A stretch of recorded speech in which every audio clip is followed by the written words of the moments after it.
Stand by to launch FanStream Sports. 3, 2, 1. Let's start. Hello, sports fans. Welcome to FanStream Sports. Nothing but pure sports. And welcome, everybody, to FanStream Sports, powered by DSP Media. This is the Fighting Irish Daily Blitz, and I'm your host, Rob Thidoff, also known as RPT. You can find me on Twitter at PThidoff. So for episode 53 today, we're going to be talking men's hoops from the previous week. And today, it's as of Saturday today, how we fared against Louisville. But first things first, late yesterday on Friday around 5 o'clock, it broke that James Laurinaitis, former graduate assistant for Notre Dame linebackers coach, will be going back to his alma mater, The Ohio State University, to be a graduate assistant and coach their linebackers. The only thing I don't like about this, you never want to get a coach poached from a perennial power like OSU. And it sounded like he was becoming a decent recruiter at Notre Dame, but my knickers aren't a bunch for this decision right now. Our linebacker play this year was average at best. As a matter of fact, it was a pretty big disappointment. Coach Laurinaitis was still pretty green being a coach. This isn't like Dick LeBeau leaving the Steelers in that heyday in the, from 2004 to 2010 when that defense for the Steelers was really rocking. So I wish him good luck, James Laurinaitis, but I'm not sweating this right now. We'll find another replacement and go from there. So James Laurinaitis has left for Ohio State. So for Notre Dame this week, they went 1-1 in basketball. That's progress with this team. And however, it didn't start out that good this week at NC State. NC State's been a surprise this year. NC State comes in at 15-5. 5-4 in the ACC. We came in 9-11, 1-8 in the ACC. We led at half, though. We were holding our own pretty well against them. We were hitting the three pretty well. We led 42-39 at halftime. We out-rebounded NC State, which is another shocker, 41-32. And turnovers. I always get on the women's team be having too many turnovers. The men had only 2 turnovers compared to NC State's 15. However, we lose 85-82. We just can't make the stops down the stretch. That's this team the whole year. They can hang with teams for a while, but defensively, we're pretty weak, just making those stops at the end. This game was no different. So we fall to 9-12 and 1-9 in the ACC. Cormac Ryan led the way with 19 points. JJ Starling had 18.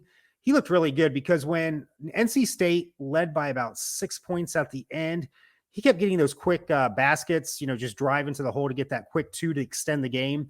And he's really good at that. He still isn't the greatest shooter, but he's really coming on the last month or two for the end of the season. He wants to get his NBA draft stock a little bit higher. It's just a shame that we have such a talented, McDonald's All-American, but we don't have talent around him. This would have been, I don't want to say a wasted year. Well, let's just call it a wasted year for a McDonald's All-American because he just doesn't have the talent around him for us to make even a small run in the NCAA tournament, because more or less we have a geriatric, a bunch of role players that are geriatrics that are more or less getting in line for their ARP cards right now. I know that sounds kind of harsh, but it is what it is. Experience doesn't mean shit this year for this basketball team. We need talent with that experience. And it's just a shame that JJ has a lot of experience, but not great, talented, experienced players around him. It's the ARP players. It's the geriatric crew. What can I say? So Van Allen Lubin, though, had a decent game off the bench. The freshman had 10. And also news, it was either the day after or that day.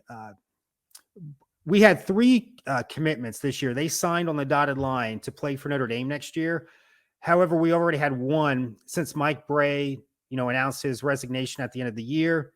And I'm not surprised by this. Brady Dunlap, 6'7", small forward, a great shooter out of Studio City, California. His high school is Harvard Westlake.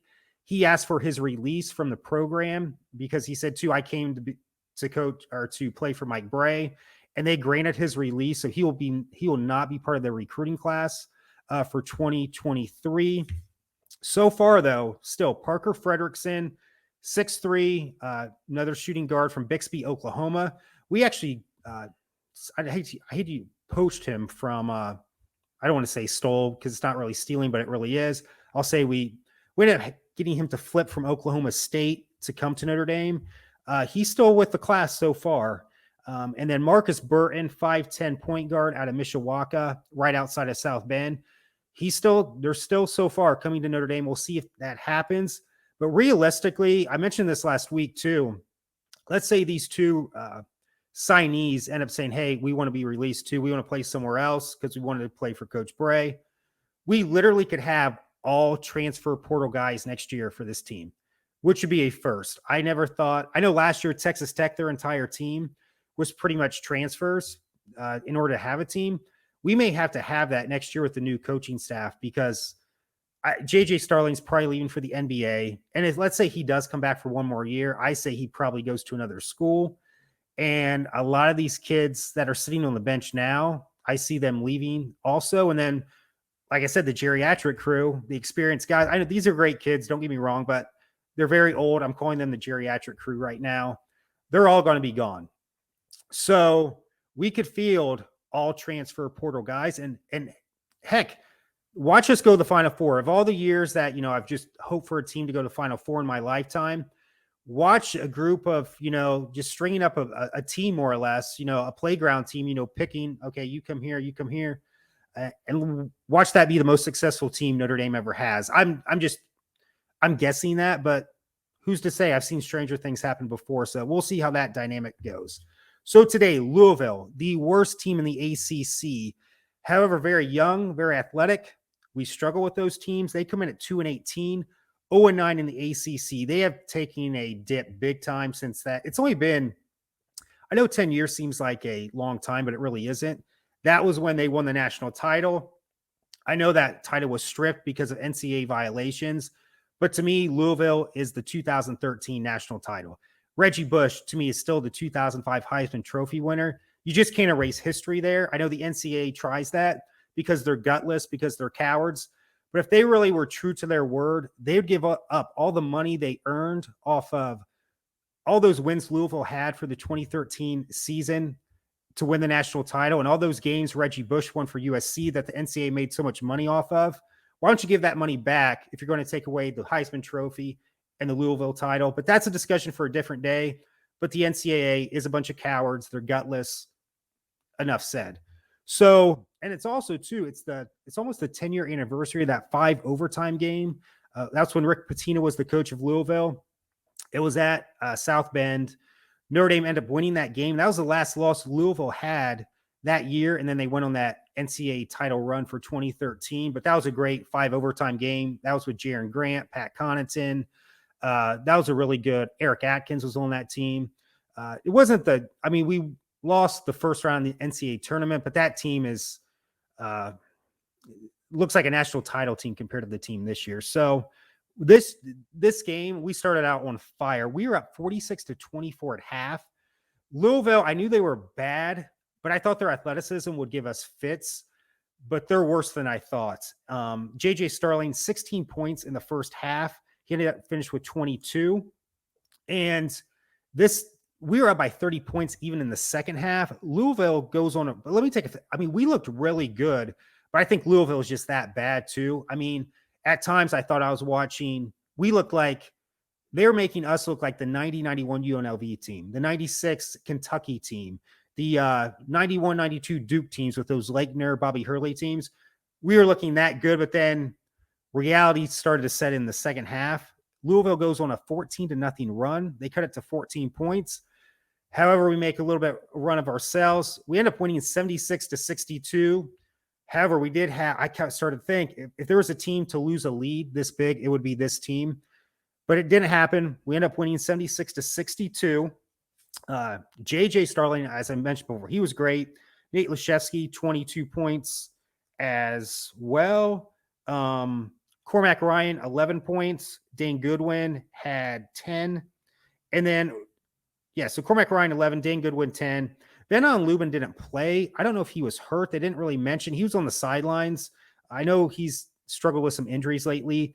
JJ Starling tweaked his knee. It looked worse than it actually became. He ended up coming back into the game, but that's a good thing too, because I thought, God, if this is not a significant injury, but one where he's going to have to rest up for the rest of the, or just kind of take it easy.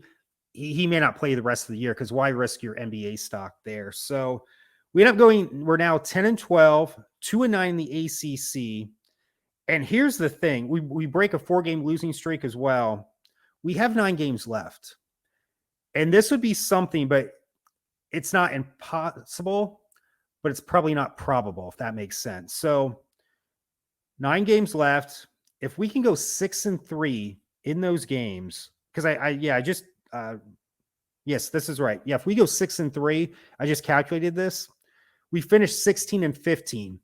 It gives us the luxury of losing in the first round of the ACC tournament and finishing 16-16. I can't believe I said that. It's more or less saying, let's hedge our bet, finish 6-3 instead of 5-4, finish 1 game over 500.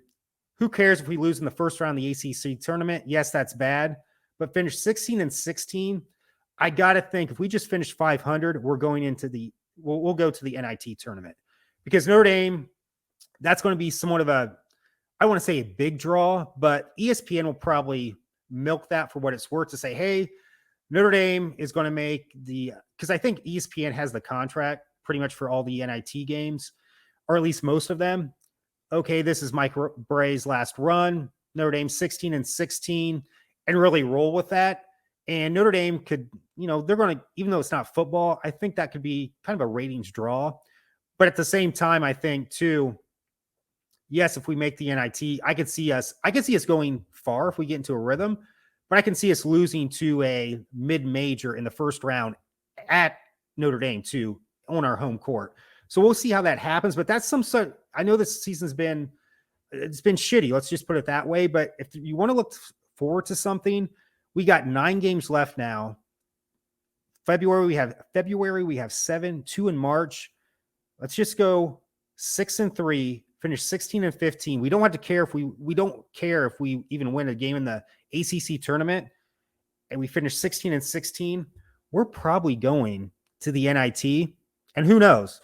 Heck, if we win in the NIT, if we won an NIT championship, I would be proudly displaying an NIT championship sweatshirt, hat. I don't care if it's the NIT, it's a championship. It is what it is. So what else here? Just going over my notes here. I think that's about it though. So 1-1 this week. Probably could have went 2-0, but we didn't. And this is just the dynamic with this team this year. But here's the thing too. People are going to think I'm nuts here, but let me JJ Starling, I've seen better McDonald's All-Americans, but he still can't shoot the greatest, but that'll come in time as he works on his game. He just has really great raw talent right now. And I know this is going to sound crazy. He kind of reminds me of a young Kobe Bryant with that raw talent. Not what Kobe became, one of the greatest players ever. I think he's the second best player ever, just behind Michael Jordan. And this was the anniversary of his tragic death with his daughter 3 years ago. He just has very similar mannerisms and just the way he just drives to the basket to get those easy baskets, and how I see his shot right now. It's very raw, but I see him developing that shot as he goes to the NBA. He has very similar Kobe Bryant traits. You may think I'm crazy. He may end up being an average player. Who knows? But today is January 28th. It's 4:45 p.m. Eastern Standard Time. If he ever ends up being one of the greatest ever, you heard it here first on episode 53 of the Fighting Irish Daily Blitz. JJ Starling, could he be the next Kobe Bryant down the road? I'm not saying 2 years from now or 3. Let's say 5-6 years if he works on his game. It's just very eerie when I watched the game today. I was like, God, does he remind me of? He reminded me of Kobe. So we'll see how that happens. But anyway, thank you so much for joining me for episode 53. And as always, go Irish.